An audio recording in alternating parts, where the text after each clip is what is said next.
예, 안녕하세요. 예, 지장경 강의 시간입니다. 어떻게 집에서 지장경 독송도 하고 사경도 하고 지장보살 연불도 좀 하세요? 예, 하고 계세요? 대답이 왜 이러지? 예, 자꾸 닦으셔야 돼, 알겠죠? 예, 저는 할까요, 안 할까요? 예, 저 안 해요. 저 나무아미탑을 연불하잖아요. 그러니까 제 얘기는 이제 지장기도 하시는 분들은 지장기도 열심히 하시고, 관세음보살 기도하시는 분들은 관음기도 열심히 하시고, 천수경, 금강경, 법화경 각자 하는 기도 열심히 하셔라, 이 뜻이 알겠죠? 예, 근데 또 지장경이 참 내용이 좋죠? 그래서 제가 늘 말씀드리지만 대승불교, 대승불자로서 첫걸음이 바로 무슨 경이다?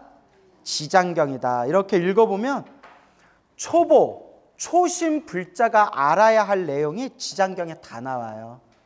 그러고 보면 우리 한국의 불자들이 지장경을 열심히 안 읽었던 것 같아요. 지장경에 보면 분명히 뭐라고 나오냐면 사람이 죽을 때, 부모님이 죽을 때 울면 된다 안 된다? 울지 말아라 나오죠. 근데 우리 한국 불자들은 어머니 돌아가시면 어떻게 해요?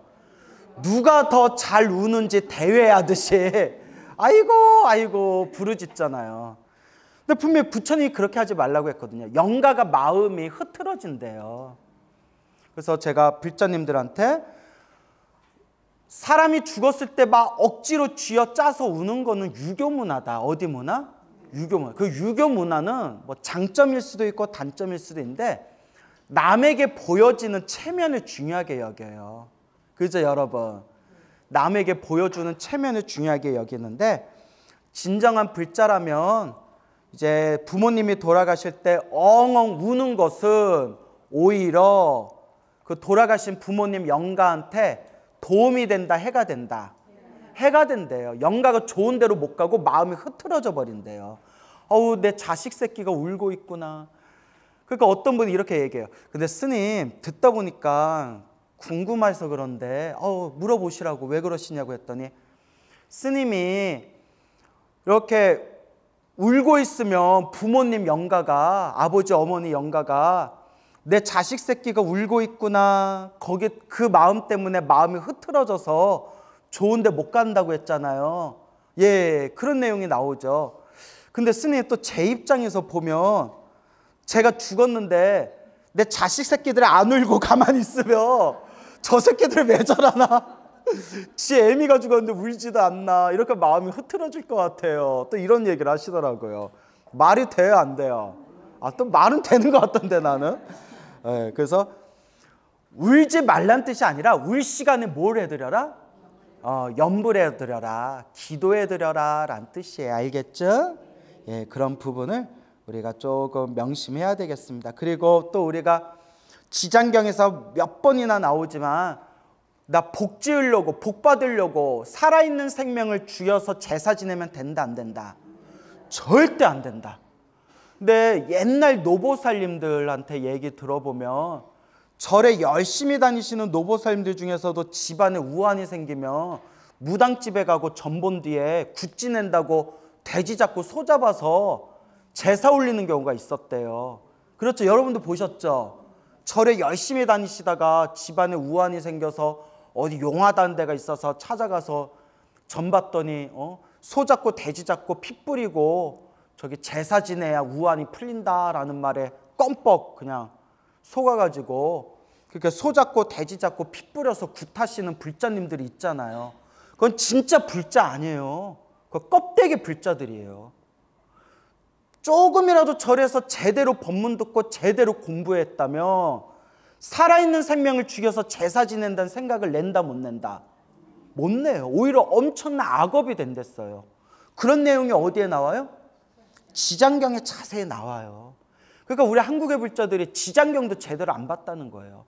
봤어도 지장경은 지장경이고 나는 나고 너는 너 나는 나. 무슨 노래 평행선 같다. 예? 자, 그렇죠. 자, 그래서 항상 지장경을 깊이 좀 사유를 하고 마음에 깊이 좀 되새기시기 바랍니다. 알겠죠? 자, 19페이지 맨 밑에부터 한번 볼까요? 복습 삼아서 읽어볼게요. 그곳에는 무독이라는 귀양이 있었는데 귀양이 머리를 조아려 성녀를 경건히 맞이하여 말하였느니라. 무슨 보살이요? 착한 보살이요. 그러니까 이 성녀가, 요 바라문의 딸 성녀가 지금 무엇의 경지에 오른 분이에요? 보살경지, 보살지에 이른 분이에요. 무슨 지? 보살지. 착한 보살이요. 이제 보살의 경지에 이르신 거예요. 어떠한 인연으로 이곳까지 오셨습니까? 바라문의 딸이 귀양에게 물었느니라. 이곳은 어떤 곳입니까? 대처리산 서쪽에 있는 첫 번째 바다입니다. 나오죠? 자, 그래서 대처리산 위에다 뭐라고 적어주라고 했어요? 산이 몇 개? 9개. 바다가 몇 개? 8개. 그래서 938에 제일 한가운데 있는 첫 번째 산이 무슨 산? 수미산. 가장 마지막 9번째 산이 무슨 산? 처리산. 그 처리산 밑에는 뭐가 있다고 하더라? 지옥이 있다고 하더라.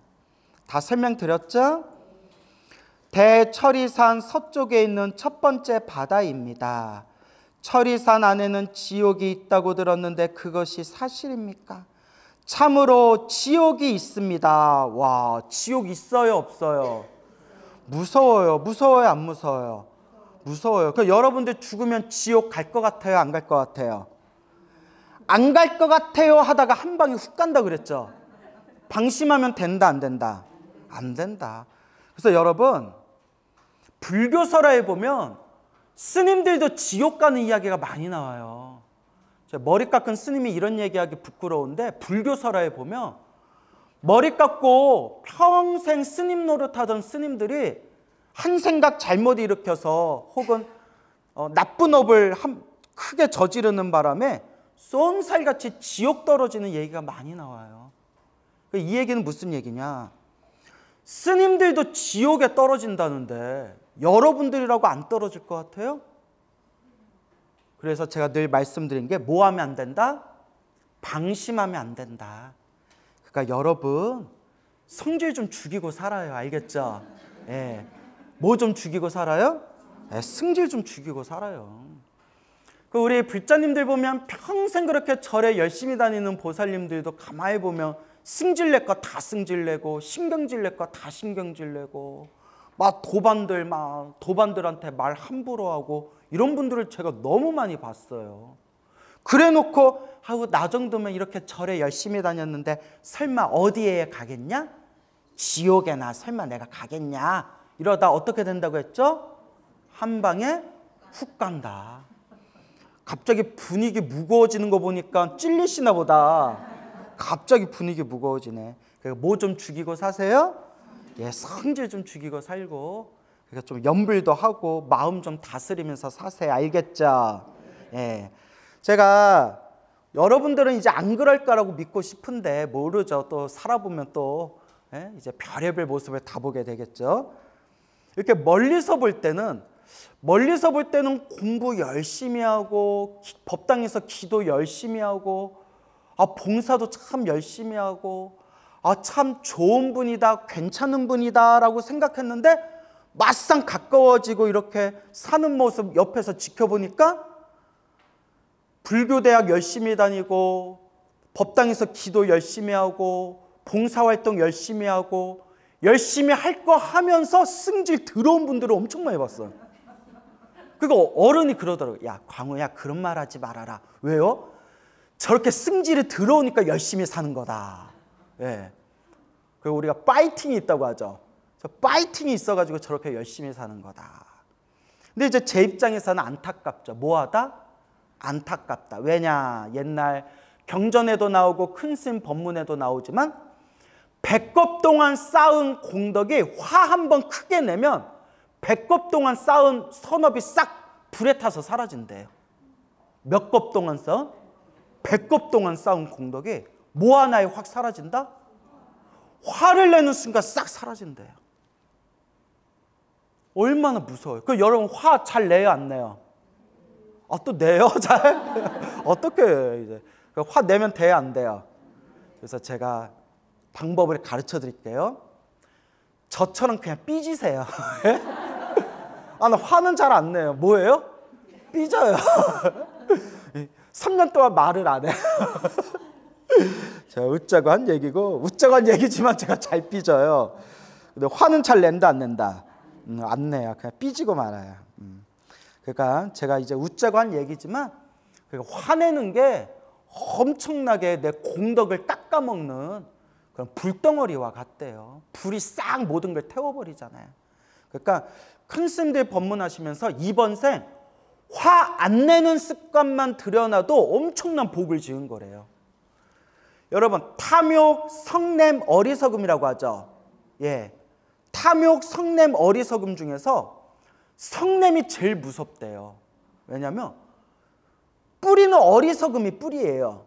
근데 왜 성냄이, 분노가 더 무섭냐면 탐욕하고 어리석음은 서서히 익어간대요.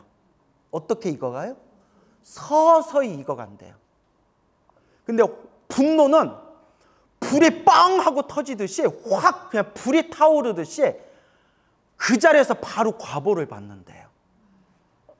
그래서 드라마 보면 탐욕 부리는 것보다 화내는 사람이 단명하잖아요. 그죠? 그래서 드라마 보면 뭐라고 하다가 막 이러면서 쓰러지잖아요. 그죠? 그러니까 이제 분노를 터뜨리니까 바로 과보를 받는다는 거예요. 뭐가 터져요? 뭐 뇌출혈이 생기고 막 심장이 그냥 터져버리고 막 이래버리잖아요. 그래서 백겁 동안 지은 공덕을 한 번에 불태우는 것도 바로 무엇이다? 네, 바로 분노다. 그래서 여러분, 저렇게 기도를 열심히 하는데 왜 일이 안 풀릴까? 저렇게 열심히 기도하는데 왜 일이 안 풀릴까? 그걸 제가 고민을 많이 했거든요. 그래서 이제 찾은 답이 크게 받을 걸 작게 받는다. 이거 자주 말씀드리죠. 예. 기도하면 갚이가 있는데 기도에도 나쁜 일이 생기는 거는 크게 받을 걸 어떻게 받는다? 작게 받는다. 라는 말씀 자주 드리죠. 그 두 번째가 요새 자주 느끼는 건데, 화잘 내는 사람, 성 내는 사람, 화잘 내는 사람들이 기도를 할 때 그 기도발이 약하더라고요. 제가 뭘 얘기하는지 알겠어요? 그러면 왜? 이미 답을 말씀드렸지만 왜 화잘 내는 사람들이 기도발이 왜 약할까요? 금방 말씀드렸잖아요. 쌓은 공덕을 확 불태워버리는 게 뭐다? 바로 성냄이다. 오늘 이런 얘기 들으니까 속으로 이제 화 좀 죽이고 살아야겠다 야, 이런 생각 들어요, 안 들어요? 그럼에도 불구하고 분위기가 무겁네요. 예? 그러니까 이제 성질 좀 죽이고 사세요. 예. 누구를 위해서? 그렇죠. 내 공덕을 위해서. 그러니까 여러분 막말로 저도 살면서 이상한 사람 만났겠어요, 안 만났겠어요? 만나죠. 그 이상한 사람 만나면 저도 화 나겠어요, 안 나겠어요? 나죠. 그런데 결론은 하나예요. 불교 공부를 하다 보니까 저런 인간 만난 것도 누구 업이다? 내 업이구나. 참 무섭죠. 인연법이 참 무서워요. 저런 인간 만난 것도 내 업이구나. 누가 닦아야 돼요? 내가 닦아야 되구나. 알겠죠? 대답은 잘해요, 우리가. 참으로 지옥이 있습니다. 화를 잘 내는 사람이 떨어지는 대표적인 지옥이 첫째가 칼산지옥. 화를 잘 낸다는 건 마음이 어떻다는 거예요? 뾰족뾰족하잖아요. 마음이 뾰족뾰족 칼날같이 다른 사람을 해치잖아요. 그래서 칼산지옥에 떨어지고, 또 분노하면 딱 뭐가 떠올라요? 제가 금방 말씀드렸는데, 그렇죠. 불, 활활 타오르는 불이잖아요. 화가. 그러니까 화가 난다 할 때 화가 불화자라는 말이 있어요. 그래서 여러분 화딱지 난다라고 하죠. 그 무슨 병에 걸렸다? 화병에 걸렸다 이러잖아요. 그래서 화탕지옥에 떨어진다. 화를 잘 내면. 어떻게 여러분들 죽으면 여러분들 지옥에 안 떨어질 자신 있어요? 노력해야 돼. 맨날 노력만 해 그냥 아주. 그러니까 여러분 우리 잘 닦읍시다. 예, 잘 닦아야 돼요. 어떻게 하면 제가 그곳까지 갈 수 있겠습니까? 왜 지옥에 가려고 하는 거죠? 누구 찾으러? 엄마 찾으러.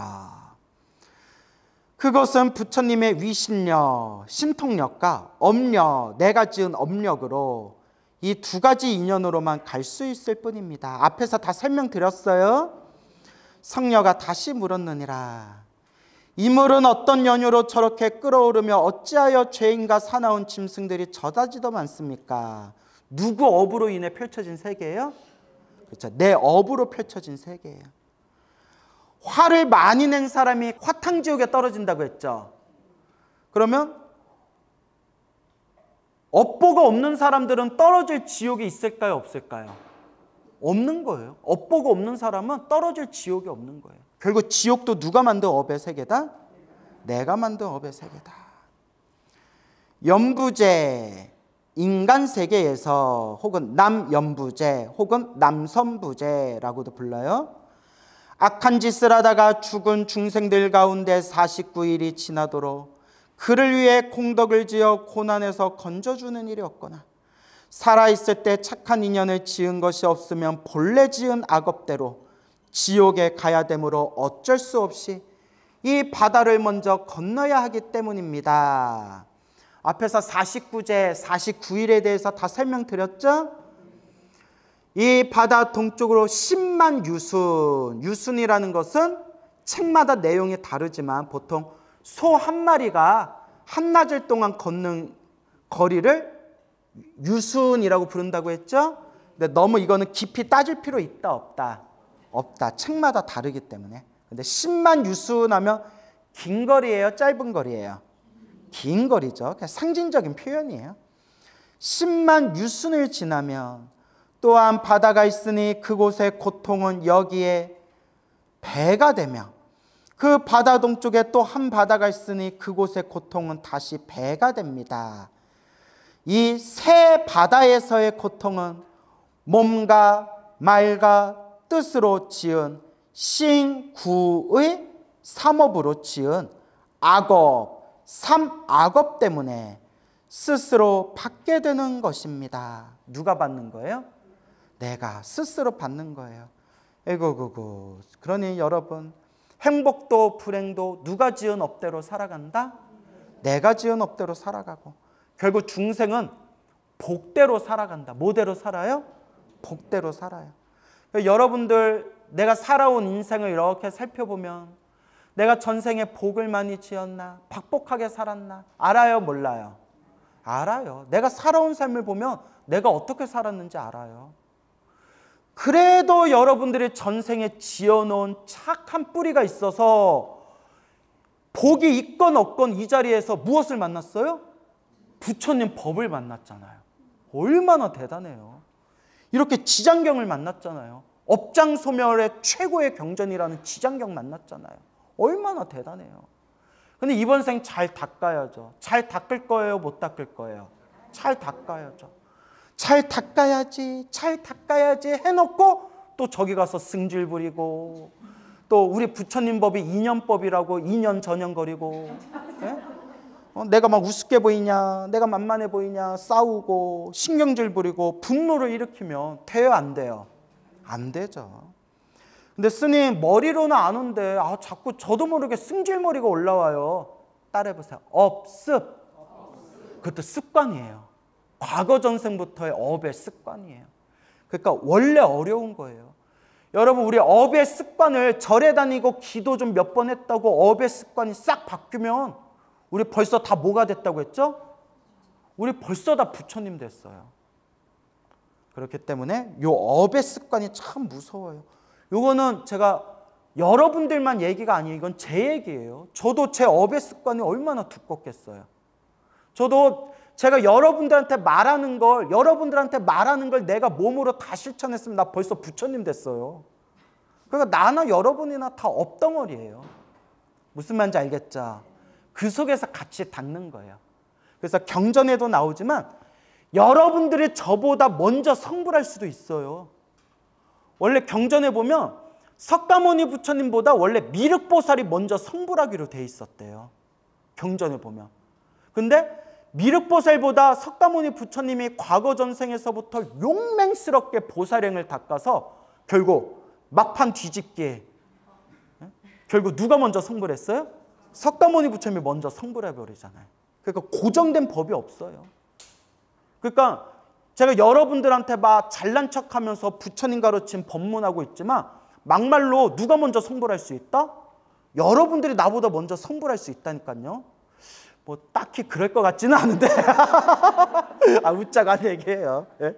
예, 그래서 여러분이 먼저 성불할 수도 있는 거다. 그러니까 같이 닦아야 된다 이 뜻이에요. 알겠죠? 예, 그래서 같이 닦아야 된다. 그래서 업습, 예, 이 업의 습관 이걸 잘 닦아야 돼요.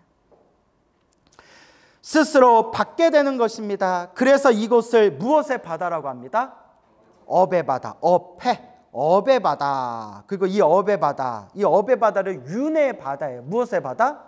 윤회의 바다. 이 윤회의 바다를 또 다른 말로 고해라고 불러요. 뭐라 불러요? 고해. 괴로울 곳, 바다해. 내가 지은 업보 따라서 태어나고 죽고 태어나고 죽음을 반복하니 바로 이 윤회의 바다가 고통의 바다다. 고해, 고통의 바다. 이 고통의 바다를 빨리 벗어나야 돼요. 그래서 고통의 바다를 건너려면 무엇을 타야 돼요? 배를 타야 되잖아요. 배를 타야 바다를 건너잖아요. 그러면 윤회의 바다, 고통의 바다를 건너는 그 배를 무슨 배라고 부를까요? 유람선? 그렇죠. 맞추셨어요. 반야용선. 그래서 우리 큰절에서 천도제진회 때 마지막에 소대 갈 때 거북선처럼 생긴 모형 배에다가 막 그 위패랑 그죠? 위패랑 이것저것 넣고 상주가 제주가 그거 배 들고 거북선처럼 생긴 배 들고 법성계 이렇게 딸랑딸랑 법성계 따라 부르면서 저기 불태우는 소대로 이렇게 배 가지고 가잖아요. 본 적 있죠? 예, 그게 바로 모든 영가들 윤회 바다에서 헤매고 있는 모든 영가들의 반야가 지혜잖아요. 반야지혜 배에다 딱 태우고 나서 저 깨달음의 배를 타고 이 고통 윤회의 바다를 건너라 라는 뜻이 있는 거예요. 그래서 저는 저 배 거북선을 상징해요 했더니 반야용성, 용을 상징하는 거래요. 용은 신성스러운. 왜 용을 왜 하필이면 용이었을까 하는데 바다를 다스리는 물의 신이 용이에요. 용왕이 바다를 다스리잖아요. 그래서 배를 탈 때 용왕의 배를 타는 거예요. 바다를 건너게. 근데 깨달음의 배다에서 무슨 용선이라고 부른다? 반야용선이라고 부르는 거예요. 알겠습니까? 그래서 업의 바다라고 합니다. 지옥은 어디에 있습니까? 저 새 바닷속이 대지옥이요. 그 지옥의 수는 100천이나 되며 각각 차별이 있습니다. 큰 지옥이 18이고 다음으로 500이 있고 또 그 다음으로 1100이나 있는데 그 지독한 고초는 한량이 없습니다. 지옥은 어디에 있습니까? 하니까 저 바다 밑에 있다. 그렇죠? 저 바닷속에 있다.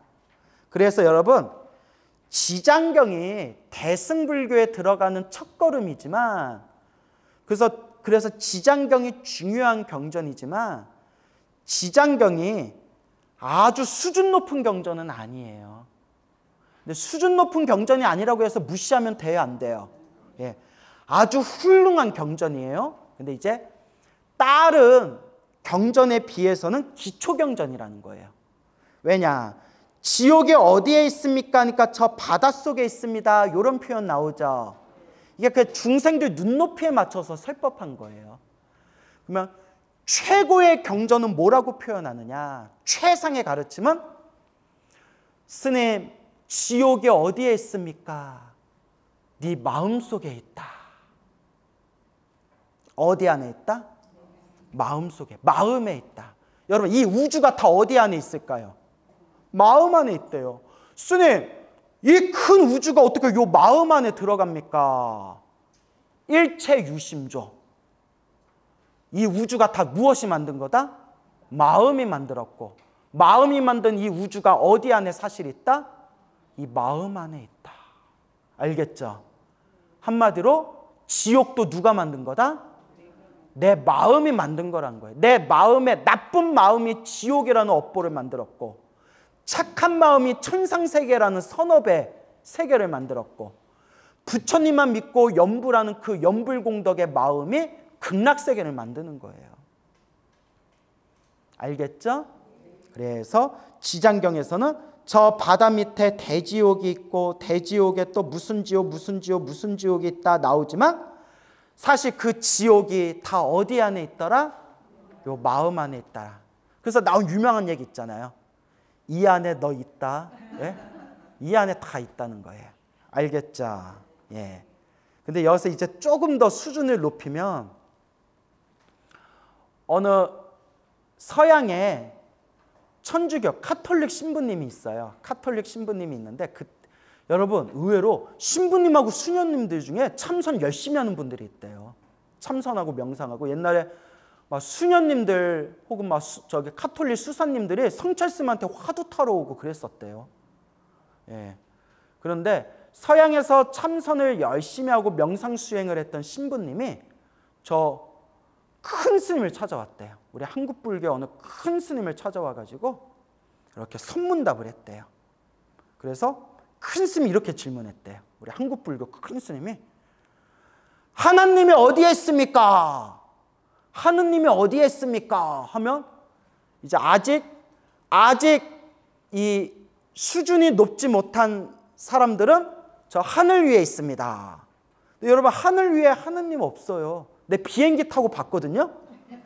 비행기 타고 어딨나 이렇게 있어요 없어요? 없더라고요. 예? 우주에도 우리 우주에 막 우주인들 막 인공위성 띄우고 하잖아요. 없더라고요. 하늘 위에 있습니다 하면 틀린 거예요. 알겠죠? 예. 딱 이렇게 얘기하더래요. 마음속에 있습니다. 신부님이. 마음 안에 있습니다. 이렇게 대답했대요. 상당히 공부한 거죠. 하느님이 어디에 있습니까? 마음 안에 있습니다 했더니 그때 큰 스님이 딱 이렇게 얘기했대요. 틀렸다. 왜요? 마음에 안팎이 없다. 마음에 뭐가 없다? 여러분 마음의 안과 밖에 어디에 있어요? 아무리 여러분 심장 수술하는 의사가 수백 명 가슴을 잘라봐도 요 안에 마음이 있더라 없더라? 없어요. 마음이 어디에 있어요? 여러분 마음을 보여줄 수 있어요 없어요? 마음이 어딨냐고요? 좀 보여줘봐. 응? 마음을 보여줄 수 없는데 마음의 안과 밖에 어디가 마음이에요? 뭔 얘기인지 알겠어요? 예. 그러니까 중생들 수준 따라서 얘기하는 거예요. 중생들 눈높이에 맞춰서 지옥이 어디에 있습니까? 저 바닷속에 있습니다. 이게 1단계. 2단계는 지옥이 어디에 있습니까? 어디 안에 있습니다? 마음 안에 있습니다. 이게 2단계. 이제 더 수준이 높아지면 지옥이 어디에 있습니까? 마음 안에 있습니다. 그때 마음에는 뭐가 없다? 마음에는 안과 밖에 없는데 지옥이 어디에 있다는 거냐? 마음 안에 있습니다. 근데 마음은 안팎이 없는데 마음 밖에 있냐? 마음 안에 있냐? 근데 마음은 뭐가 없다? 안과 밖에 없다. 어렵죠? 그래요. 빨리 깨달으세요. 네, 그래서 이렇게. 그래서 지장경은 아주 훌륭한 소중한 경전이지만 기초 경전이 알겠죠? 그래서 여러분들 점점 수준을 높이면 이제 금강경에서 수준을 높이면 이제 뭐 법화경에서 이제 더 수준을 높이면 80권본 화엄경. 그렇지만 스님 그거 다 언제 봐요 하는 사람을 위해서 우리 큰 스님들이 그래 그렇게 맨날 뭐 저기 밖에 가서 농사 짓고 애들 키우고 가정생활하고 일하는데 팔만대장경 언제 다 보겠냐. 그러니까 딱 요것만 기억해라. 팔만대장경 한 글자로 만들면 뭐가 된다? 마음심자, 마음. 요것만 기억해라. 그래서 무엇이 부처다? 마음이 부처다. 마음을 잘 써라. 이렇게 큰 스님들이 팔만대장경을 다 요약해 주신 거예요. 알겠죠? 성녀가 또 물었느니라. 저의 어머니는 돌아가신 지가 얼마 되지 않았는데 혼신이 어느 곳에 가 있는지 알 수 없겠습니까? 우리 어머니가 어디에 가셨나요? 알 수가 있을까요? 보살의 어머니는 살아계실 때 어떤 일을 하셨습니까? 저의 어머니는 그릇된 소견으로 삼보를 비방했고, 삼보가 뭐예요? 불법성 삼보. 또 눈치 없이 삼보 컴퓨터 뭐 이래버리면 이제 큰일 나는 거예요. 불법성 삼보를 비방하였고, 입으로 지은 업 중에 가장 나쁜 업이 무엇을 비방하는 업보라고 했어요? 불법성 삼보를 비방하는 업보. 부처님을 비방하고, 그 다음에 법을 비방하고, 스님들을 비방하는 거. 근데 여기서 중요한 게, 여기서 절에 다니는 불자님들 중에 막 스님들 욕하는 분들이 많아요. 엄청 많아요. 막 인터넷 댓글에도 막 스님들 욕하는 분들이 많은데, 네, 여러분 기억해 두세요. 이게 한 끗 차이인데, 나쁜 짓을 한 스님한테 나쁘다라고 말한 거는 구업이 될까요? 안 될까요? 안 돼요. 나쁜 짓 한 사람한테 나빴다고 얘기했는데 이건 팩트죠. 근데 우리 중생들이 지금 어떤 엄청나게 큰 어리석음을 저지르는 게, 어느 승이 나쁜 짓을 했을 때 싸잡아서 욕을 해요. 뭔 얘기인지 알죠? 그 나쁜 짓을 한 그 사람만 욕하는 게 아니라 중들 다 썩었어. 무슨 들? 중들. 복수형이잖아요. 중들 다 썩었어. 중들, 야, 한국불교에 제대로 된 중이 누가 있냐? 야, 뭐 이 한국불교에 다 땡중들만 있다. 이런 식으로 막 악담을 퍼부는 사람들 있잖아요. 근데 여러분, 한국불교 안에도 정말 제대로 수행하는 스님들이 있을까요? 없을까요? 있죠. 그런 분들까지 다 싸잡아서 중들이 다 썩었어. 한국불교 중들 다 땡중이야 라고 다 싸잡아서 욕을 하면, 나쁜 짓을 한 사람만 욕을 하는 거와 싸잡아서 싹 욕을 했을 때 그 한 끗 차이가 엄청난 구업의 파장을 일으킨다는 거예요. 무슨 말인지 알겠죠? 예. 근데 그렇게 말을 너무 심하게 함부로 하는 사람들이 많아요. 그래서 왜 저런가 했더니 제가 느낀 게, 여러분, 그것도 정신병이에요. 무슨 병? 해야 할 말과 하지 말아야 할 말을 제대로 구분 못하고 막 악담을 퍼붓는 것도 정신병이에요. 그래서 그게 또 아주 무서운 업의 습관입니다. 그래서 여러분 항상 이 구업을 조심해야 돼요. 알겠죠? 구업을. 근데 그런 사람들이 엄청 많아요. 나는 인터넷 댓글을 잘 안 봐요. 하도 지저분한 댓글이 많아서. 근데 어쩌다 보면 너무 불쌍해요. 여러분, 악플 다는 것도 구업이에요. 그죠? 입으로만 한 게 아니라 악플 다는 것도 구업이에요. 악한 마음에 의도를 일으켰잖아요. 이 업을 어찌할꼬, 이 업을 어찌할꼬. 근데 이런 말 백날 해도 그 사람들이 알아들을까요? 못 알아들을까요? 못 알아들어요. 못 알아들어요. 그러니까 여기 와서 겸허한 마음으로 스님의 말씀에 귀 기울여서 부처님 가르친 공부하는 분들은 그래도 뭐가 있는 분들이다? 성근 있는 분들이에요. 그래도. 그렇게 막 온갖 악담을 퍼붓고 어리석음에 깊숙이 빠져있는 사람들은 아무리 좋은 얘기를 해줘도 꽈서 들어요. 못 알아들어요. 그래서 그런 사람들은 부처님 당시에도 있었다 없었다? 예, 부처님 당시에도 있었고, 부처님한테 손가락질하고 부처님께 비방하고 부처님을 향해서 욕을 하고, 그리고 죽은 뒤에 무서운 악도에 떨어져서 무서운 업보를 받는 내용이 경전에 수도 없이 나오잖아요. 그래서 여러분 꼭 명심하세요.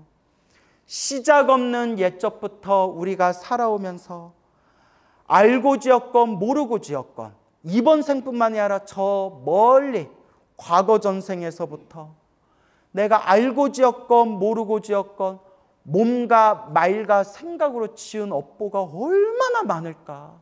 얼마나 지독하게 많겠어요? 여러분, 탈탈 털어서 먼지 안 나올 자신 있어요? 그렇죠. 여기서 있어요 하면 우리 관계 어색해지는 거예요. 그래서 항상 참회를 해야 돼. 뭘 해야 된다? 참회해야 된다. 알겠죠?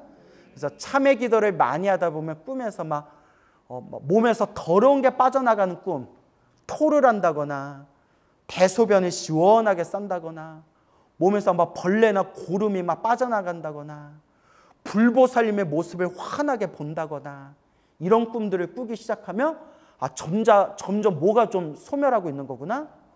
내 나쁜 업장이 이렇게 소멸하고 있는 거구나. 또 그런 꿈을 꾸면서 되게 나쁜 일들이 생길 수가 있어요. 이런 꿈을 꾸면 업장이 소멸하는 꿈이라고 했는데 내가 이런 업장 소멸하는 꿈을 꿨는데 왜 자꾸 안 좋은 일들이 생기지? 이미 여러분은 답을 아시죠? 크게 받을 걸 어떻게 받고 있다? 크게 받을 걸 지금 작게 받고 있는 과정이에요. 그러니까 기도 열심히 했는데 몸에 병 걸리고 몸 아프다고 해서 흔들릴 필요 있어요, 없어요? 전생에서부터 지었던 크게 받을 업보를 지금 녹이고 있는 과정이에요. 그래서 여러분, 공짜는 없다. 알겠죠? 저의 어머니는 그릇된 소견으로 삼보를 비방하였고 서로 잠깐 믿다가도 금방 공경하지 않았습니다. 돌아가신 지는 얼마 되지 않았으며 태어난 곳은 알지 못합니다. 어머니의 성씨가 무엇입니까? 저의 부모는 바라문 종족으로 아버지의 이름은 시라 성견이요 어머니의 이름은 열제리입니다. 란제리 하면 안 돼요. 열제리. 무덕귀양이 합장하고 성녀에게 말했느니라. 보살께서는 너무 슬퍼하거나 근심하지 마시고 집으로 돌아가십시오. 죄인이었던 열제리는 천상에 태어난 지 며칠이 되었습니다? 3일이 되었습니다. 이미 천도가 되었습니다. 효순한 자식이 누구겠어요? 당연히 요 바람은 딸을 뜻하는 거죠. 어머니를 위하여 각화정 자제왕 열의 탑이 있는 절에 공양을 올리고 복을 닦은 공덕으로 보살의 어머니뿐만 아니라 그날 이 무간지옥에 있던 죄인들 모두가 함께 천상에 태어나 행복을 누리게 되었습니다. 어머니뿐만이 아니라 누구까지? 그렇죠. 같이 지옥에 있는 중생들까지 같이 천도가 됐대요. 이게 불보살 가피예요. 이게 불보살 가피입니다. 이 말을 마치고 무덕귀양은 합장하며 물러갔느니라. 꿈과 같이 집으로 돌아온 바라문의 딸은 한바탕 무엇을 꾼 것 같아요? 한바탕 꿈을 꾼 것 같다는 거예요. 꿈과 같이 집으로 돌아온 바라문의 딸은 모든 사실을 깨닫고 곧 각화정 자제왕 열의 탑사, 사찰 혹은 사리탑이 있는 곳을 뜻하는 거예요. 탑사에 모신 불상 앞으로 나아가 크고 넓은 서원을 세웠느니라. 이게 중요한 거예요. 제가 여러분 항상 기도의 마지막 마무리는 무엇으로 마무리하라고 했어요? 사옹서원, 사옹서원. 그래서 이게 사옹서원의 핵심이에요. 맹세하오니 미래의 겁이 다하도록, 미래의 겁, 그러니까 미래 세상 다하도록 끝없이란 뜻이에요. 끝없이. 죄고에 빠진 중생이 있으면 죄 고통, 그러니까 고통, 괴로움에 빠진 중생이 있으면 마땅히 널리 방편을 베풀어, 방편, 지혜와 자비, 수많은 방법을 베풀어서 무엇하게 하겠나이다? 해탈케 하겠나이다. 해탈, 그 괴로움에서 구제하겠습니다. 이게 사옹서원이잖아요. 중생을 다 건지오리다. 번뇌를 다 끊어오리다. 법문을 다 배우오리다. 불도를 다 이루오리다. 모든 중생, 괴로움에 빠진 모든 중생 제가 다 모두 다 제가 구제하겠습니다. 제도하겠습니다. 라는 뜻이죠. 부처님께서 문수사리 보살에게 이르셨다. 그때의 무덕귀양은 지금의 무슨 보살이요? 재수보살이요. 와, 겁나 재수 좋아요. 무덕귀양은 지금의 재수보살이요. 바라문의 딸은 바로 지금의 무슨 보살의 모습이다? 그렇죠. 지장보살이다. 그래서 지장보살의 과거 전생에 바라문의 딸이었고 각화정 자제왕 열애에 간절하게 이제 공덕을 닦아서 어머니를 천도하고 어머니가 천도된 걸 알고 그 기쁨과 고마움과 감사의 뜻으로 각화정 자제왕 열애 불상 앞에서 너무나 감사합니다. 이 인연 공덕으로 제가 모든 괴로움에 빠진 중생 구제하겠습니다 라고 원력을 세웠던 지장보살의 머나먼 과거 전생 이야기가 되겠습니다. 아시겠죠? 제2 분신 집회품. 분신들이 집, 모일집 어디에 모였다? 법회에 모였다. 제2품. 분신들이 법회에 모이다. 여기는 분신들이 법회에 모임이라고 되어 있죠? 그때 생각으로 추측할 수도 헤아릴 수도 없고 말로 다 할 수도 없는 백천만억 무량 아승지 세계에 있는 여기 백천만억 무량 아승지 헤아릴 수 없는 시간을 뜻하는 거예요. 그냥 복잡하게 생각하지 마세요. 백, 천, 만, 억 하고도 무량 헤아릴 수 없는 아승지. 아승지가 한 글자라면 겁이에요. 겁. 아승지랑 겁이랑 같은 뜻이 알겠죠? 아승지 겁하면 그 겁이 헤아릴 수 없을 만큼 기나긴 시간에 또 아승지 겁이라고 부르는 거예요. 그래서 백천만억 무량 아승지 헤아릴 수 없는 숫자예요. 세계에 있는 지옥에 몸을 놔두었던 지장보살의 분신들이 도리천궁으로 모여들었다. 그래서 이제 지장보살, 관세음보살, 문수보살, 보현보살 같은 대보살 마하살들은 몸의 자유자재로 분신을 놔둬서 헤아릴 수 없는 세계에 자신의 분신들로 중생들을 제도할 수가 있대요. 그래서 우리가 우스갯소리로 아우 관세음보살님은 바쁘시겠다 여기저기서 불러가지고 뭐 이런 농담하잖아요. 근데 사실 그러실 필요가 있어요 없어요? 한 번에 동시에 몸을 놔두신대요. 서울에서 부르건 대구에서 부르건 부산에서 부르건 그러니까 서울 대전 대구 부산 찍고 그거네요. 미국에서 부르건 일본에서 부르건 중국에서 부르건 러시아에서 부르건 유럽에서 부르건 다른 세계 하늘 세계에서 지옥 세계에 이르기까지 간절하게 관세음보살을 부르면 자유자재로 몸을 놔두신대요. 그래서 불보살님의 위신력을 불가사의라고 부르는 거예요. 그래서 불교, 대승불교에서 가장 반복적으로 나오는 용어 중에 하나가 불가사의예요. 불가, 뭐뭐할 수 없다. 사의, 생각할 사, 생각할 의. 무엇으로 생각할 수 없다? 생각으로 헤아릴 수가 없다. 여러분 우리가 관세음보살 연불에서 관세음보살님의 그 신비한 가피를 받는 게 중생이 헤아릴 수 있어요 없어요? 헤아릴 수 없죠. 지장보살 불렀더니 지옥에 있는 중생이 지장보살의 가피를 받아서 지옥에서 구제를 받는데 이게 우리 중생들 생각으로 헤아릴 수가 있어요 없어요? 생각으로 헤아릴 수가 없다. 그래서 불가사의예요. 알겠습니까? 이와 같이 지장보살도 생각으로도 추측할 수도 헤아릴 수도 없고 말로 다 할 수도 없는 백천만억 무량 아승지 세계에 있는 지옥에 몸을 놔두었던 그 수많은 지장보살의 분신들이 어디로 모여들었다? 도리천궁으로 모여들었다. 야, 참. 예전에는 제가 지장경 읽을 때 이 내용을 봤을 때 그냥 그러려니 했는데 이 화엄경을 보면 무슨 경을 보면? 화엄경을 보면 부처님이 세계 안에 있고 부처님이 어디 안에 있다고요? 세계, 세상 할 때 세계. 부처님이 이 세계 안에 계시잖아요.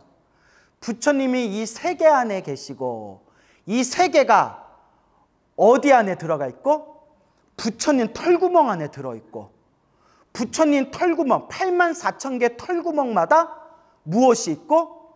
세계가 있고, 또 그 세계마다 누가 계시다? 부처님이 계시다. 이게 일미진중 함시방 일체진중 여겨시. 어디에 나오는 거예요? 법성계. 와준 것만도 고마워. 예. 아니 법성계 맨날 외우면서. 아니 이렇게 와준 것만도 고마워요. 예. 그러니까 일미진중 함시방. 일미 하나의 먼지 안에 시방 세계, 모든 세계가 다 들어 있고, 예? 일체진중 여겨시. 모든 것이 또한 먼지 가운데 있으면서 이와 같다. 그 모든 세계가 먼지 안에 있고, 먼지는 또 모든 세계 안에 있고, 모든 먼지마다 또 뭐가 있다? 세계가 있다. 그러니까 이런 화엄경의 화엄사상을 딱 이해하면서 이걸 읽으면 느낌이 다르더라고요. 처음에 읽었을 땐 저도 그냥 지장보살님의 위대한 신통력을 표현하나 보다 했는데, 그래서 그런 화엄사상 입장에서 봤을 때 생각으로 추측할 수도 헤아릴 수도 없고 말로 다할 수도 없는 백천만억 무량 아승지 세계에 있는 지옥에 몸을 놔두었던 지장보살의 분신들이 도리천궁으로 모여들었다. 너무 멋있죠? 예. 그래서 요 내용이 그대로 천수경에 나와요. 여러분 천수경 외워요? 못 외워요? 못 외워요? 그 대답을 말든가. 못 외우는데 왜 못 외워요? 라고 대답을 굳이 하세요. 그래서 천수경에 뭐라고 나오냐면 따라해 보세요. 딱 들으면 아실 거예요. 원하 분신 변진찰. 딱 맞죠? 기억나시죠? 못 외웠다면서 뭐가 돼요? 원하 옷건데 제가 분신, 몸을 놔두어서 분신해서 두루변, 널리란 뜻이에요. 널리, 진찰, 티끌 먼지 숫자만큼의 모든 세계에 분신, 몸을 놔두겠습니다. 여러분 이 먼지, 티끌 먼지의 숫자가 많겠어요? 적겠어요? 그 먼지의 숫자가 엄청 많잖아요. 헤아릴 수 없잖아요. 먼지의 숫자가. 먼지의 숫자만큼 있는 그 세계에 무엇을 놔두겠습니다? 내 몸을 놔두겠습니다. 왜 몸을 놔둔다고 해요? 뭐 하려고? 클럽 가려고? 네? 어느 세계 클럽이 물이 더 좋은가? 누구를 제도하기 위해서? 그렇죠. 중생을 제도하기 위해서. 그러면 꼭 이렇게 질문하는 분들이 있어요. 스님, 그럼 지금도 불보살님이 중생을 제도하고 계십니까? 예, 지금도 불보살님이 중생을 제도하고 계시답니다. 그런데 왜 우리 앞엔 안 보입니까? 왜 내 앞에 안 보입니까? 이걸 다 이제 옛날 경전의 큰 스님들이 다 말씀을 하셨어요. 앞에 계시는데 누가 못 보는 거다? 내가 왜 못 볼까요? 무엇이 두꺼워서? 업보가 두꺼워서. 부처님은 중생을 제도하고 싶은데 누구 업 때문에 제도를 못 받는 거다? 내 업 때문에 제도를 못 받는 거래요. 그래서 간절하게 기도를 하고 복을 짓고 공덕을 닦으면 점점 내 업장이 어떻게 돼요? 내 업이 점점 소멸하고, 내 업이 소멸하고 내 마음이 딱 맑아지는 그 순간에 라디오 소리 안 들릴 때 막 주파수 맞추다가 FM 하고 딱 라디오 소리가 들리듯이 내 정신이, 내 마음이 맑아지는 그 포인트, 그 순간에 불보살님의 주파수와 딱 맞아떨어지면서 불보살님을 친견하게 되는 거예요. 그 불보살님과 주파수가 맞아서 불보살님의 가피를 받고 불보살님을 친견하게 되는 것을 옛날 사람들은 뭐라고 표현했냐? 따라해보세요. 이거 옛날에 다 설명했는데 만약에 이거 처음 듣는 건데 라는 분 있으면 묘할 거야. 아주 그냥 예전에 다 얘기한 거예요. 따라해보세요. 감응이라고 해요. 기억나시죠? 기억 안 나는 것 같은데 감응했다라고 얘기하는 거예요. 그 감응의 대표적인 게 뭐냐? 따라해보세요. 감생사리. 감생사리. 감생사리가 뭐냐? 나의 간절한 기도에 감응을 해서, 뭘 해서? 감응. 주파수가 딱 맞아떨어서 감응을 해서 날생자. 허공에서 사리가 저절로 땡그랑하고 허공에서 사리가 생기는 거예요. 역사 기록에 이게 많이 나오고, 조선시대 때에도 세종이 때 그 아들한테 이렇게 기도를 시켜가지고 허공에서 사리를 받았다라는 기록이 나온대요. 이걸 무슨 사리라고 한다? 감생사리. 감흥에서 허공에서 짠하고 불보살님이 사리를 내려주신 거예요. 나 이거 뻥인 줄 알았거든요. 솔직히 뭐 믿는다 안 믿는다를 떠나서 내가 본 것도 아니고 증명할 수도 없는 그냥 옛날 이야기라고 생각했어요. 지금도 감생사리가 나와요. 나랑 친분이 있는 스님이, 나 이거 저기 불교 방송에서도 이 얘기 법문 몇 번 했었는데, 법화경 사경하고 자고 일어났는데 법화경 책 위에 사리가 딱 나타났고, 저한테 그랬어요. 자기 언제든지 찾아오면 보여주겠다고. 그분이 거짓말할 분이 아니었거든요. 신도님들 중에서도 기도하다가 살이 나온 분들이 있어요. 희한하죠. 그래서 그 감생살이라는 게 실제로 있어요. 근데 끝까지 들으셔야 되는 게, 제가 그 감생살이 지금 현대 이 사회에서 사경하고 기도하고 연불해서 저절로 사리가 딱 생기거나 사리가 늘어난 이야기를 제가 많이 알고 있는데, 제가 일부러 법문에서 그 얘기 잘 안 해요.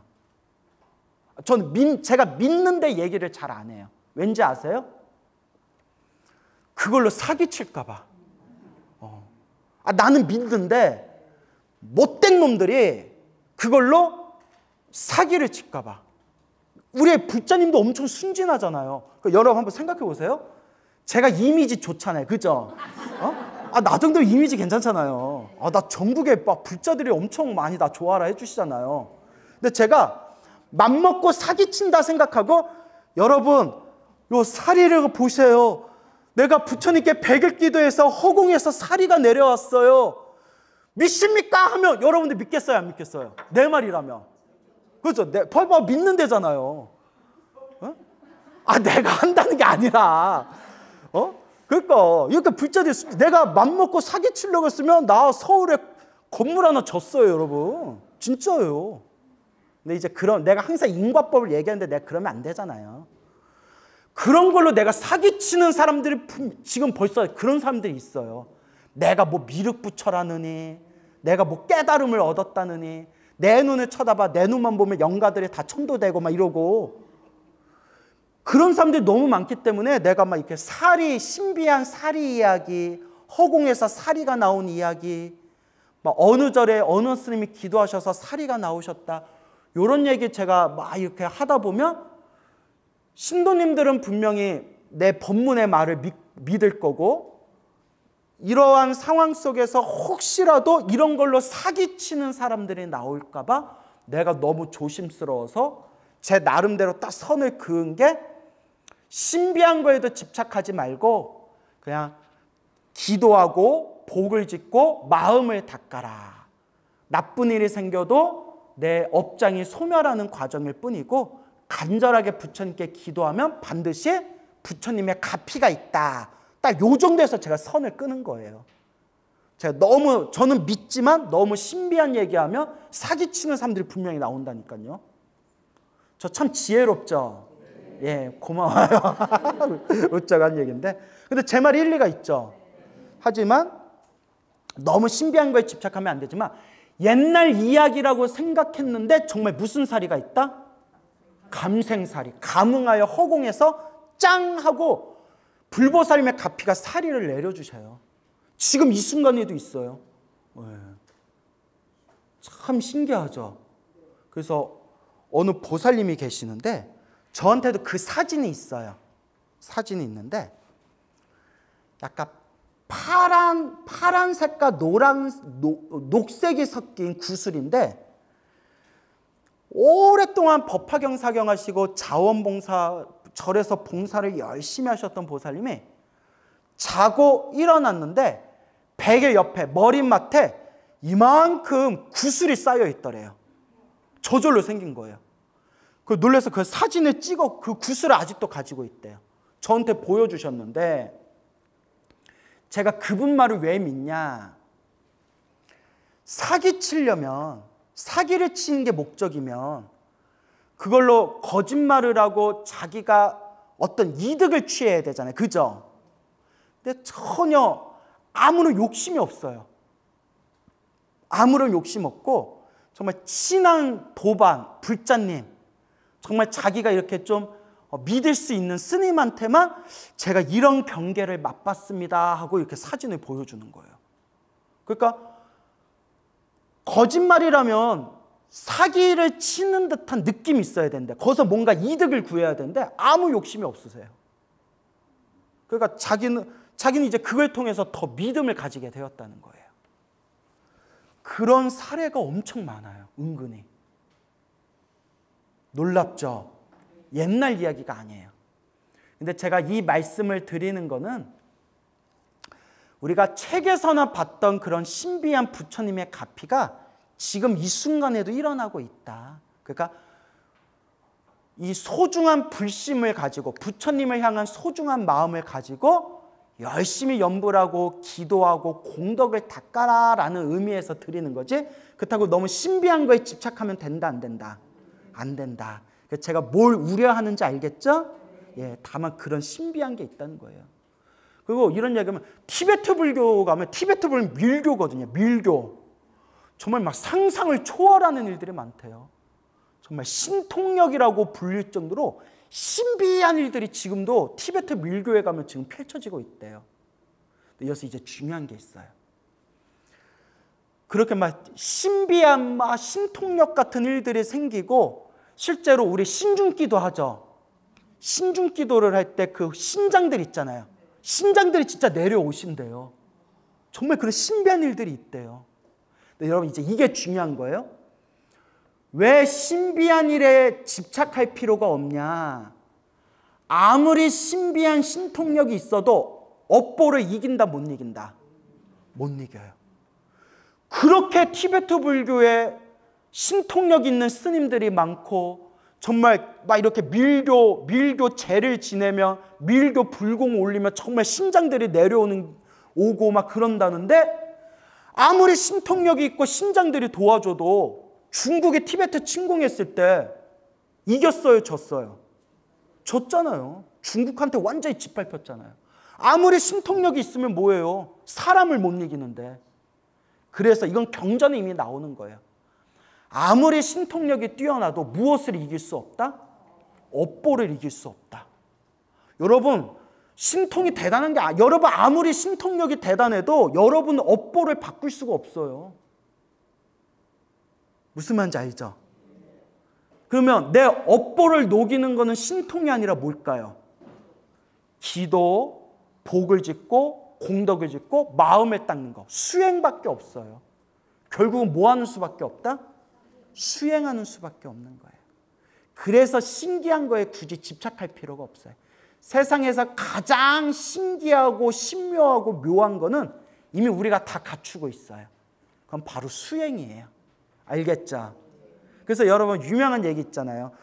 천하를 뒤흔들던 무당도 업을 피한다 못 피한다? 못 피해요. 천하를 뒤흔들던 무당들도 앞니를 귀신같이 맞추던 무당들도 업을 못 피해요. 신통은 안 돼요. 그래서 여러분 제가 요새 역사책 많이 읽는다고 했죠. 그런 얘기 안 했나? 제가 조선왕조 500년 책을 읽어요. 20권짜리. 지금 11권째 읽었어요. 저 끝까지 들으셔야 돼요. 만화책이에요. 만화책으로 된 20권짜리 역사책을 읽는데 겁나 재밌더라고요. 하여튼 이제 저 역사책 요것저것 보잖아요. 말 나온 김에 재미난 얘기 하나 해드릴게요. 광해군이 우리 광해군 하면 뭐 개혁군주 뭐 정치를 잘했는데 개혁 정치가 실패해서 뭐 이렇게 알고 있잖아요. 근데 역사책을 보면 처음에는 좀 잘했던 것 같기도 한데 막판에 갈수록 좀 양아치화됐어요. 왜냐, 막 너무나 막 굿을 좋아하고 점을 좋아하고 막 풍수지리를 좋아하는데 막 건물을 막 궁궐을 새로 짓는다고, 왜냐면 요 자리에 궁궐을 지으면 왕의 기운이 일어날 겁니다. 이런 거에 쏙 홀려가지고 백성들이 땅을 치고 통곡하면서 괴로워하는데도 무리한 궁궐 공사를 지어가지고 민심이 많이 떠났어요. 그런 이상한 점, 막 굿, 막 이런 거에 막 미신에 빠져들기 시작한 거예요. 뭔가 마음의 중심이 약했나 봐요. 아니면 너무 극도의 스트레스 때문에 뭔가 의지할 게 필요했는데 하필이면 그거에 이제 푹 빠져버린 거예요. 근데 이런 내용이 나와요. 광해군 시절에 복동이라는 점쟁이가 있었대요. 복동이라는 점쟁이가 있었는데 막 점을 쳐주면서 인기가 많았나 봐요. 결국 이제 소송이 걸려요. 현란한 그 새치어로 백성들을 현혹시켜가지고 아주 그냥 흉악한 그런 점쟁이가 있습니다. 그래서 이제 복동이가 이제 국문을 당하게 되는데 그때 광해군 부인인 중전이 그때 병으로 들어 누웠는데 깨어나지를 못하더래요. 일어나질 못하더래요. 그때 복동이가 광해군한테 이렇게 얘기해요. 광해군한테 이 궁궐 안에 왕과 중전을 저주하는 물건들이 묻혀 있습니다. 그걸 제가 싹 찾아내고 제가 하늘에 제사를 지내면 중전 마마가 건강을 되찾게 될 겁니다. 제 말이 거짓이면 속는셈 치고 한번 맡겨주시고 제 말이 거짓이면 제 목을 치십시오. 그때 저를 죽여도 되지 않겠습니까? 해볼만 하잖아요. 그죠? 저 새끼 말 거짓말이면 그때 목을 잘라버려야지. 근데 일단 한번 하도 당당하니까 제 말이 거짓이면 그때 제 목을 치십시오. 한번 맡겨주십시오. 광해군이 딱 이제 맡겼어요. 그래 한번 해봐라. 그리고 궁궐을 다니면서 정말 땅속에 묻어있는 막 이상한 옛날 막 비방에 썼던 흉악한 물건들을 찾아냈대요. 그리고 막 하늘에 제사를 지내니까 우연인 듯 우연 아닌 필양 같은 중전이 건강을 되찾은 거예요. 정말. 그럼 여러분들 같으면 빠져들겠어요? 안 빠져들겠어요? 또 빠져든다 그러네. 광해군이 푹 빠진 거예요. 모든 크고 작은 일을 누구한테 물어봤을까요? 복동이한테 물어보는 거예요. 이번에 어떻게 잘 되겠냐? 이번에 저기 명나라에서 사신이 오는데 어떻게 잘 되겠냐? 막 이런 걸 그냥 점에 다 의존을 하기 시작하고 막 풍수지리를 보면서 백성들은 힘들어 죽고 막 곡소리가 나는데도 막 궁궐을 계속 짓고 뭐 이러다가 막 이런저런 여러 가지 일들이 겹치면서 결국 실각을 하게 돼요. 그래서 이제 광해군이 쫓겨나요. 그게 그 중종 반정이라고 하잖아요. 그죠? 그래서 광해군 뒤를 이어서 이제 중종이 아니라 인조인가요? 인조 반정이라고 하잖아요. 인조가 딱 이렇게 이제 왕이 되는데 결국 인조 반정이 성공해서 광해군이 왕위에서 쫓겨나게 되는데 그렇게 용하다는 복동이 어떻게 됐을까요? 목 잘려서 죽었대요. 무슨 말인지 알죠? 네. 그러니까 우리가 흔히 하는 얘기 있잖아요. 우리 스님들이 하는 속담. 중이 뭐 못한다? 제 머리 못 깎는다. 근데 요새는 자기 머리 깎아요. 요새 질레트라고 엄청 좋은 면도기가 나와서 저도 혼자 깎아요. 질레트로. 예. 그리고 또 무당을 가장 사랑했던 대표적인 임금이 고종. 근데 엄밀히 말하면 고종에 누가 무당을 엄청 좋아했을까요? 예, 민비. 명성황후라고 불리우는 민비. 그렇게 이제 무당을 좋아하고 굿을 좋아하고 했는데 그 명성황후. 근데 명성황후가 정말 못됐대요. 여러분 이제 뭐 유튜브 찾아보면 나오겠지만 역사 전공하신 역사학자들이 가장 싫어하는 역사 왜곡 드라마 뮤지컬이 명성황후래요. 명성황후가 일본인들에 의해서 시해당한 거는 정말 슬픈 일이지만 정말 조선이라는 나라를 망하게 하는데 가장 큰 일조를 한 게 민비래요. 이거 역사학자들이 나와서 한 얘기예요. 그래서 우리 명성황후에서 막 뮤지컬, 뮤직비디오, 드라마 때문에 이미지 완전 변신했죠. 근데 가장 왜곡된 존재가 민비래요. 정말 못됐대요. 그랬는데 그 민비가 가장 사랑했던 무당이 진영군이라고 불러요. 뭐라 부른다고요? 진영군. 너무나 민비가 사랑하고 너무나 용하다고 해서 너무나 영험이 있다고 해서 고종이 군이라는 자귀는 엄청 높은 사람한테 내려주는 거예요. 우리 뭐 대원군 하듯이 그 왕의 아들을 군이라고 부르거든요. 뭐 광해군, 연산군 하듯이 군. 근데 무당한테 뭐라고 내려줬어요? 진영군. 진실로 영험하다. 그래서 이거 얘기하면 한도 끝도 없고 역사 뭐 기록이나 야사에 보면 그 당시에 현금이 조선 팔도 통틀어서 현금이 제일 많은 사람이 누구였을까요? 진영군이었대요. 그 정도로 유명하대요. 그래서 모든 일을 진영군, 진실로 영험 있다라고 이름까지 받은 자규까지 받은 진영군한테 모든 걸 다 물어봤는데 결국 어떻게 됐어요? 죽었잖아요. 끔찍하게 죽고 완전히 나라도 땅바닥으로 떨어져 버리고 그리고 그 진영군은 결국 어떻게 됐을까요? 모든 재산에 다 싹 몰수되고 야사로만 전해지고 정식 기록에는 그 뒤에 어떻게 됐는지 나오지가 않는데요. 그래서 막 야사에는 뭐 목매달아 죽었다느니 뭐 사형을 당했다느니 여러분 그 지영석이라고 아세요? 지영석이라는 분?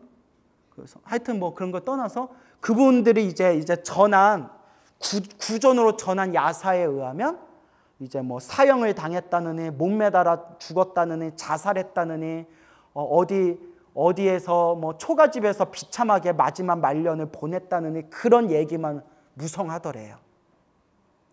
그래서 여러분 오해하지 마세요. 제가 무당분들 무시하는 게 아니에요. 알겠죠? 또 무당분들 중에서도 좋은 분들 계시잖아요. 다 좋은 분들 계시고 제가 그런 분들을 절대 제가 욕되게 하려는 게 아니라 다만 아무리 그렇게 신묘한 앞날을 꿰뚫어 볼 수 있는 신기라든가 역술이라든가 점술이라든가 혹 신통력이 있다 하더라도 업을 바꾼다 못 바꾼다. 그걸 우리 불자들이 명심해야 돼. 그러니까 여러분 답답해서 백날 점치러 다녀봤자 소용없다는 거예요. 알겠죠? 우리 외할머니가 평생을 점집을 다니셨어요. 평생을. 그러면서 하신 말씀이 내가 여쭤봤어요. 우리 외할머니한테. 또 가만히 계신 외할머니 얘기하니까 죄송하네. 절에 다니면서 무속을 엄청 좋아하셨어요. 그러면서 할머니 여태껏 점치러 다니면서 복채라고 하나요? 복채 난 거 엄청 복비도 많이 내셨겠어요 했더니 모르긴 몰라도 그거 모았으면 지방에 집 한 차는 졌다 이러시더라고요. 그렇게 점치러 다니셨는데도 원하는 것만큼 효과를 보셨을까요? 못 보셨을까요? 못 보셨어요. 평생을 점치러 다니셨는데도. 그리고 안 될 건 안 돼요. 외할머니가 엄청나게 큰 돈을 투자할 일이 생겼대요. 그래서 신중에 신중을 기하려고 용하다는데 몇 군데를 갔는데 그때 어떤 남자분이 있었는데 다른 데는 다 대박난다 했는데 그 아저씨만 이거 안 됩니다 이랬대요. 그 아저씨만 이거 절대 이거 투자하시면 안 됩니다. 그 할머니가 고민에 빠졌는데 그 아저씨만 투자하면 안 됩니다 했고 나머지 다른 용한 점 보시는 분들은 이번에 대박납니다 하니까 확률상 투자를 했대요. 그리고 쪽박이 났대요. 그래서 할머니가 뭐 어떻게 돈 다 날렸는데. 그리고 야, 그 사람이 정말 용한 사람이었구나 하고 다시 찾아갔는데 문을 닫았더래요. 그러니까 내 업을 못 바꿔요. 용한 사람을 만나도 안 되는 거예요. 뭔 얘기인지 알겠습니까? 그래서 우리 할머니가, 외할머니가 저한테 아유, 백날 보러 다녀도 소용없더라. 내가 수십 년 동안 용하다는데 찾아봤는데도 맞출 때도 있대요. 신비하게 맞출 때도 있어서 거기에 푹 빠지면 결정적일 때 꼭 틀리더래요. 뭔 얘기인지 알죠? 그러니까 요것도 맞추고 저것도 맞추고 정말 맞추기 힘든 것까지 맞춰가지고 야, 이분은 진짜 찐이다, 용하다 해서 그분 말만 믿고 올인했는데 그거는 이제 못 맞춰서 망해버린 거예요. 그러니까 업은 못 바꿔요. 그렇게 이제 저한테 아유, 평생을 점집에 다녔는데도 소용없다라. 나 이제 그런 거 관심 없다 하면서도 그래도 다니시더라고요. 그들이 저한테 뭐라는지 아세요? 그래, 우리 손주 광우 스님 절에서 공부 좀 많이 했나? 예, 부지런히 하고 있습니다. 아, 그럼 공부 좀 산에서 공부 좀 했으면 할미 사주 좀 봐줘라 이러나. 아, 진짜. 그래서 저는 그런 거 안 봐요. 저는 부처님 가르친 공부하지 그런 거 안 봐요 했더니 아니, 뭐 전설의 고향 보면 스님들이 산에서 공부해서 그런 거 잘 보던데 그런 거 못 보냐고 뭐. 그래서 이거 참, 이것도 업습이다. 뭐라고요?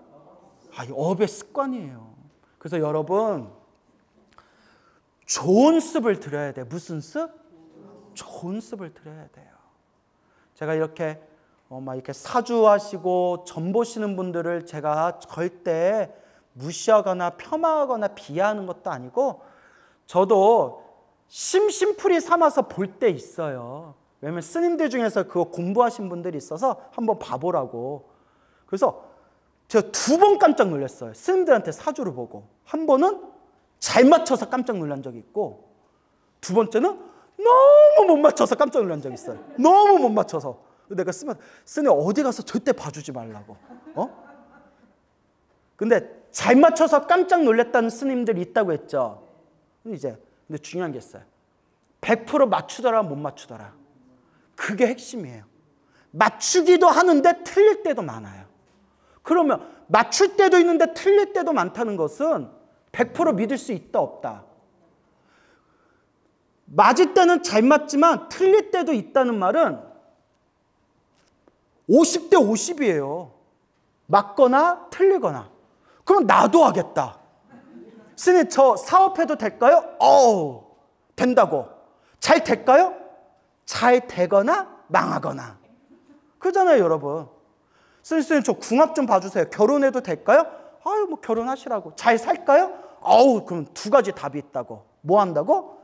잘 살거나 못 살거나. 사주가 그렇고 점이 그래요. 100% 못 맞춰요. 여러분 100% 맞추는 분 봤어요? 있으면 나 소개 좀 시켜주세요. 그래서 여러분, 어떤 신묘한 신통력도 업을 바꾼다 못 바꾼다. 그리고 우리 중생은 뭐대로 살아간다? 업대로 살아간다. 그럼 그 업은 결국 누가 닦아야 된다? 내가 닦아야 된다. 그러니까 여러분, 불자로서 좋은 습관을 들여야 돼. 알겠죠? 좋은 습관. 그게 염불하고 기도하고 복을 짓고 선업을 짓고 공덕을 닦는 것. 그렇게 명심하시기 바랍니다. 알겠죠? 자, 그래서 한번 좀 읽어볼게요. 그때 생각으로 추측할 수도 헤아릴 수도 없고 말로 다할 수도 없는 백천만억 무량 아승지 세계에 있는 지옥에 몸을 놔두었던 지장보살의 분신들이 도리천궁으로 모여들었다. 또한 열의 위신력에 의해, 위신력 그냥 뭐라고 이해하시면 된다고 했어요? 신통력, 부처님의 신통력. 열의 위신력에 의해 자기가 받은 업의 세계로부터 벗어난 1000만억 나유타 수의 무리들이 1000만억 나유타 헤아릴 수 없는 숫자예요. 알겠죠? 아승지처럼 그냥 헤아릴 수 없는 숫자 이렇게 이해하시면 돼요. 천만억 나유타 수의 무리들이, 이 무리들이 어떤 무리들이에요? 열애의 위신력, 신통력에 의해서 자기가 받은 업의 세계에서 누구의 도움으로? 부처님의 가피로 자기가 받은 업의 세계로부터 벗어난 천만억 나유타 수의 무리들이 향과 꽃을 가지고 와서 부처님께 공양을 올렸다. 그래서 우리가 따라해보세요. 향화청. 향, 화는 무슨 화겠어요? 꽃화. 그래서 향화청, 향과 꽃으로 청하옵니다. 그래서 우리 스님들이 부처님께 불공 의식을 할 때 들어보셨죠? 향화청, 향화청, 향화청 들어보셨죠? 향과 꽃으로 청하옵고, 향과 꽃으로 청하옵고, 향과 꽃으로 청하옵니다 하면서 부처님께 향화청, 향과 꽃으로 공양을 올리는 그런 불교의 문화가 있습니다.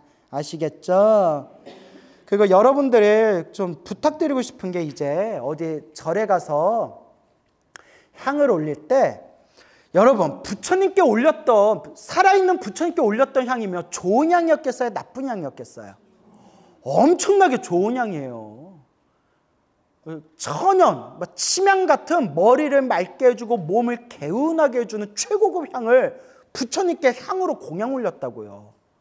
근데 지금 부처님들이 절에 와서 막 그냥 올리는 향이 좋은 향이겠어요? 나쁜 향이겠어요?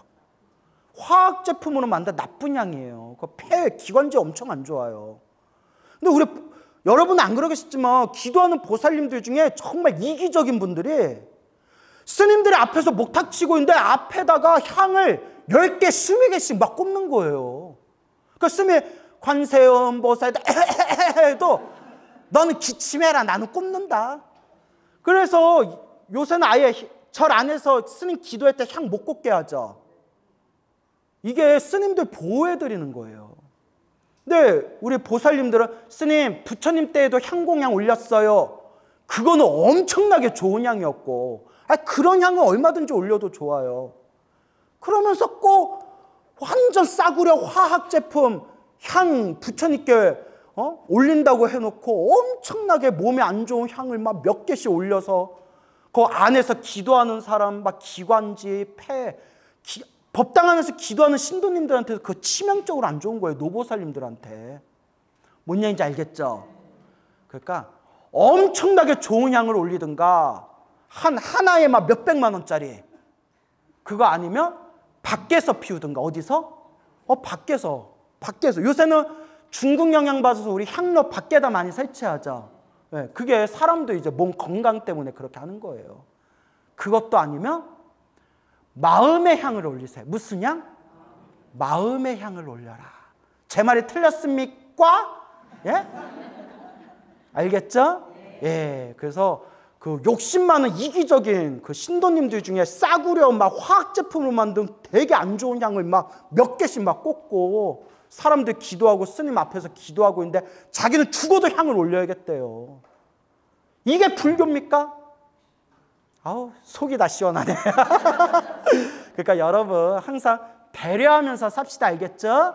예, 좋은 향이면 얼마든지 올려도 되는데 여러분들이 올리는 향들이 되게 몸에 안 좋아요. 그래서 그런 것들은 각별하게 생각해 주세요. 그래요, 오늘 여기서 마치겠습니다.